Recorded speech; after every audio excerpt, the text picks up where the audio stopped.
সেটাও আমি বলছিলাম।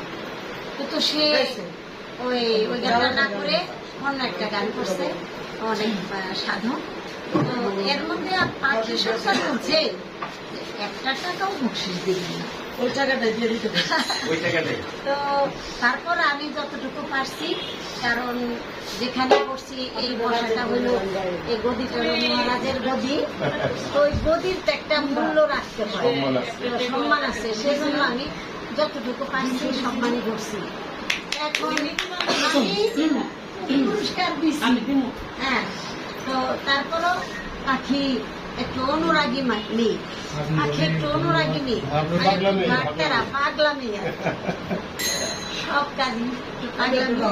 এখন এটাও পাগলামি, পাগলামির মধ্যে একটা মায়ের প্রেম জাগ্রত হয়েছে।